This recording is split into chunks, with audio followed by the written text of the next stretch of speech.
Finally جو ہے وہ اس کو ہم وائنڈ اپ کرنا چاہ رہے ہیں، کیونکہ دوست بھی سارے بور ہو رہے ہیں اس پہ، کہ جو میرے خیال میں جو ہے وہ جو ہے کیس کا فیصلہ اس وقت ہی ہو جاتا ہے جب ہم پری ٹرائل کرتے ہوئے ڈاکومنٹس کی سارٹنگ کرتے ہوئے اگر ہم چیزوں کو مس کر جاتے ہیں تو ہم کہہ سکتے ہیں کہ جی ہم اس کیس میں الٹیمیٹلی لوز کرتے ہیں. حتیٰ کہ سب سے یہ بہت ساری اہم باتیں ہیں، بہت ساری ویریفیکیشنز جو نیچے لگی ہوئی ہیں. اگر ہم کمپنی کی طرف سے کیس فائل کرنے جا رہے ہیں تو ہم نے ان کی جو منٹس آف میٹنگ ہے، وہ پرمیشن ٹو فائل ہے، وہ سارا کچھ ساتھ لگانا ہوتا ہے. تو جو چھوٹی چھوٹی چیزیں ہیں جو ٹیکنیکل ایسی ہیں، اس پہ سپریم کورٹ کے ویوز کبھی کہ یہ بھی کہا گیا کہ ٹیکنیکل گراؤنڈوں پہ ہمیں فارغ کر دیا جاتا ہے. تو ایف آئی آر کا ہو جانا اگر وہ جو ہوتا کریڈیبل ہوتا تو پھر سب کو سزائے موت دے دینی چاہیے، عدالتوں میں بھیجنا نہیں چاہیے. حتیٰ کہ عدالت کے اندر اس ایف آئی آر کو لکھنے والا، اس کا آنا اور اس اصل ایف آئی آر کو عدالت میں پروڈیوس کرنا اور قانون شہادت کے مطابق اس کو ایگزیبٹ یا مارک لگوانا بہت ضروری ہے. مارک کی یہ کہانی ہے کہ مارک جو ہوتا ہے وہ اگر تو شہادت کے اندر ڈاکومنٹ پیش ہو تو پھر تو اس کو اور طرح سے دیکھا جاتا ہے. ادروائز ڈاکومنٹ جب ہم بیل سٹیج پہ کمپرومائز کرتے ہیں، چاہے اوریجنل بیان الفیہ آ جائے یا اوریجنل کوئی ڈاکومنٹ آ جائے، اس کو مارک ہی لگنا ہے، اس کو اس وقت ایگزیبٹ نہیں لگنا.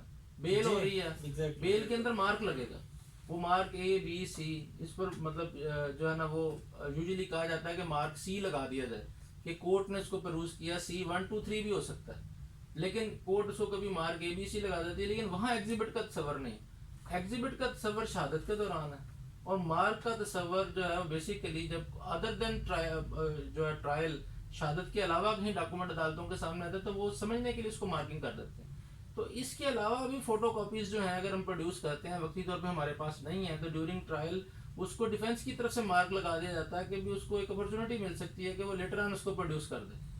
تو یہ بیسیکلی مارک اور ایگزیبٹ کی چھوٹی سی کہانی ہے، اور میرے خیال میں یہ کوئی اتنی لینتھی نہیں ہے. اس کو بہت اچھے طریقے سے سمجھنے کی ضرورت ہے. آپ سب لوگ جو ہیں اس کو جو ہے وہ ازبر کر لیں، اور اس میں کچھ کوشچن ہے تو مجھے بتائیں اس پہ تاکہ ہم اس کو وائنڈ اپ کریں. سر میرا اس میں کوشچن یہ تھا کہ جب ہم کسی ڈاکومنٹس کے اوپر ایگزیبٹ کرواتے ہیں، لیٹس سپوز ہم سول کی بات کر لیتے ہیں، کہ وہ جو ایگزیبٹ ڈاکومنٹس ہوتے ہیں اس کو ہم وڈرا کرتے ہیں، وڈرا نہیں، واپس لینا ہوتا ہے. واپس لیتے ہیں. وہ اظہر صاحب بتائیں گے کیا اس کا طریقہ کار ہے؟ کیا آیا کہ کرمنل میں بھی ایسے ہوتا ہے؟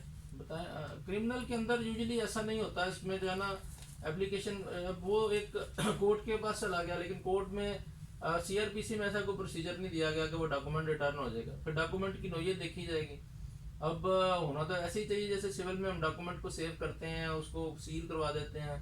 یہاں پہ یوزلی ایک دفعہ ہم پھنس گئے تھے اس کے اندر کہ ہم وہ اوریجنل ڈاکومنٹ شاید میں ایگزیبٹ ہوا تھا، تو کورٹ ہمیں کہتی تھی کہ بھی آپ اس کو واپس لینے کا طریقہ بتائیں.